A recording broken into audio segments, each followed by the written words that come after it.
Hello students, YouTube के इस channel management with DP Singh में आप सभी का स्वागत है। आज अपने बीकॉम पार्ट फर्स्ट के paper first principle of management में मैनेजमेंट प्रोसेस या प्रोसेस ऑफ मैनेजमेंट कह दे प्रबंध प्रक्रिया पर चर्चा करेंगे। इसको विस्तृत रूप में समझने का प्रयास करेंगे। तो students, management as a process में हम पहले प्रोसेस को समझते हैं कि प्रोसेस का मीनिंग क्या है, फिर हम देखेंगे प्रबंध एक प्रक्रिया है या नहीं है। तो यहाँ हम देखते हैं व्हाट इज द प्रोसेस या मीनिंग ऑफ प्रोसेस। तो हम ये कह सकते हैं a series of action that you do for a particular purpose. A series of action that you do for a particular purpose, अर्थात दूसरे शब्दों में हम ये कहें कि ऐसा कोई भी कार्य है जो अनेक छोटी छोटी क्रियाओं से होकर गुजरता है, पूरा होता है, उसे अपने प्रोसेस या प्रक्रिया के रूप में जानते हैं। अब हम ये देखते हैं कि प्रबंध एक प्रक्रिया है या नहीं।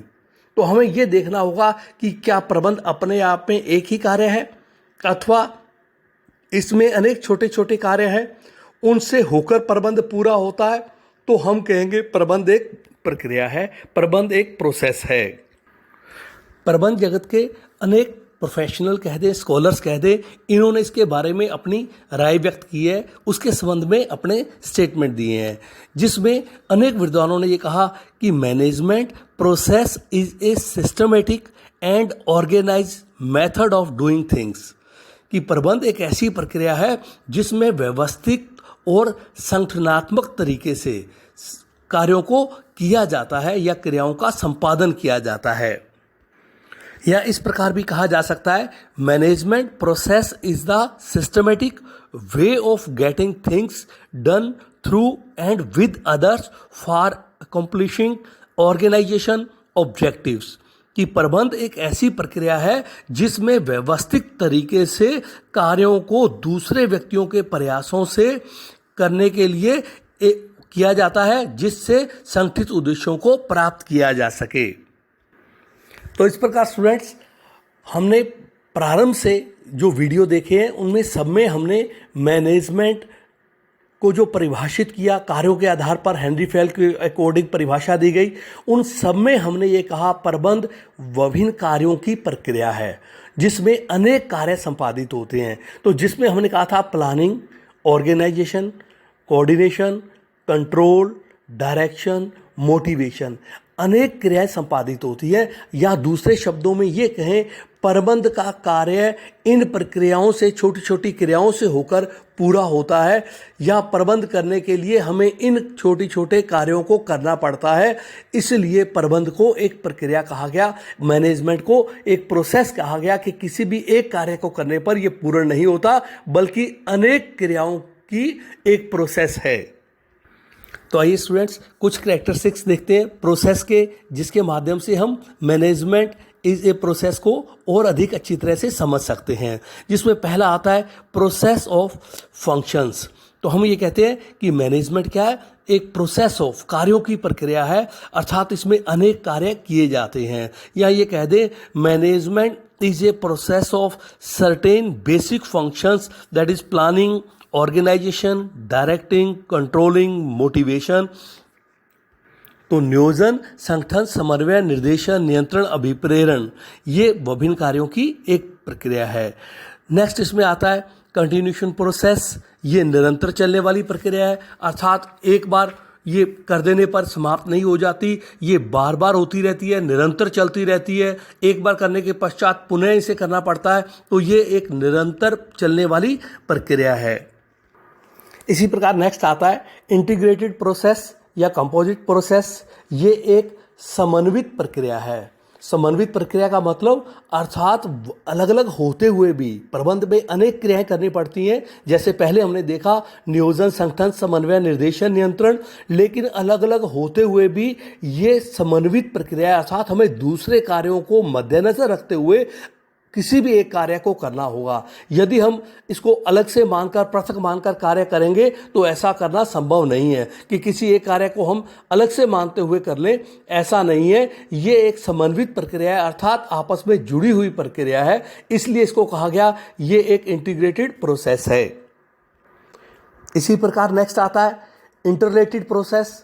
जैसे मैंने आपको अभी बताया, समन्वित प्रक्रिया और ये अंतर संबंधित क्रिया है, अर्थात ये इंटरलेटेड है। पर चाहे कार्य प्रबंध का अनेक छोटे छोटे भागों में हो रहा है, अनेक क्रियाएं इसमें संपादित हो रही हैं, लेकिन ये क्रियाएं पृथक पृथक दिखाई देती हैं, अलग अलग दिखाई देती हैं, इसके बावजूद ये इंटरलेटेड है, अर्थात आंतरिक तौर पर जुड़ी हुई हैं और एक दूसरे पर आश्रित है, इंटरलेटेड है और इसके साथ साथ एक दूसरे को प्रभावित करती हैं। तो ये भी हमें देखना पड़ेगा कि ये क्रियाएं एक दूसरे पर अपने कार्य करते हुए दूसरों पर प्रभाव छोड़ती हैं, उसकी कार्यकुशलता को प्रभावित करती हैं। इसी प्रकार कह दे इंटरेक्टिव प्रोसेस, ये एक पुनरावृत्ति मूलक क्रिया है। कहने का मतलब कि प्रबंध में जो कार्य कर रहे हैं, जो क्रियाएं हम कर रहे हैं, ये प्रबंध प्रक्रिया के सभी कार्य परस्पर व्यापी और आपस में ओतप्रोत हैं। अर्थात किसी भी एक कार्य को करके हम इस क्रिया को नहीं कर सकते, ये हमें जो दूसरी क्रियाएं हैं इनको भी साथ साथ करना होगा, तभी ये क्रिया अपने आप में, चाहे कोई एक क्रिया हो, तब जाकर वो कहीं पूरी होगी। सोशल प्रोसेस, ये एक सामाजिक क्रिया है। जैसे हम प्रारंभ से देखते आ रहे हैं कि ये व्यक्तियों द्वारा व्यक्तियों के लिए, व्यक्ति या समाज के उद्देश्यों की प्राप्ति के लिए व्यक्तियों के सहयोग से की जाने वाली क्रिया है, इसलिए इसको सोशल प्रोसेस भी माना जाता है। ये एक डायनेमिक प्रोसेस है, गतिशील क्रिया है, अर्थात हम या ये कह दें मैनेजमेंट इज नेसेसरी, ये डायनेमिक एंड चेंजिंग प्रोसेस, ये एक अपने कहते गतिशील और परिवर्तनशील प्रक्रिया है। अर्थात यह परिस्थितियों के अनुसार, वातावरण के अनुसार, समय के अनुसार, स्थान के अनुसार, संगठन की प्रकृति के अनुसार इसमें परिवर्तन होता रहता है, इसलिए ये एक डायनेमिक प्रोसेस है। नेक्स्ट आता है इन्फ्लुएंसिंग प्रोसेस। हम ये कह दें प्रभावोत्पादक प्रक्रिया, कि ये एक ऐसी प्रक्रिया है जिसमें प्रबंधक अपने विभिन्न व्यक्तियों के साथ कार्य करते हुए, उसे निर्देशित करते हुए अपनी स्थिति, अपने पद, अपनी व्यवहार, अपनी योग्यता, अपनी कुशलता, हम कह दें अपने साधनों से, अपनी वित्तीय अवित्तीय जो साधन हैं उनके माध्यम से, सकारात्मक पॉजिटिव और नेगेटिव वेव जो है उसके, इन सब से उनको प्रभावित करता है। तो इसलिए कहा गया ये एक इन्फ्लुएंसिंग प्रोसेस है। इसी प्रकार ये कह दिया ये रिजल्ट ओरिएंटेड प्रोसेस है, अर्थात प्रबंध एक ऐसी प्रक्रिया है जो परिणाम प्रधान प्रक्रिया है, अर्थात जिसका मूल उद्देश्य संस्था या संगठन के उद्देश्यों को प्राप्त करना होता है और ये उसी के मद्देनजर रखते हुए अपने व्यवसाय में, अपने संगठन में अनेक प्रकार की क्रियाओं को निष्पादित करते हैं, चलाते हैं। इसी प्रकार नेक्स्ट आता है यूनिवर्सल प्रोसेस।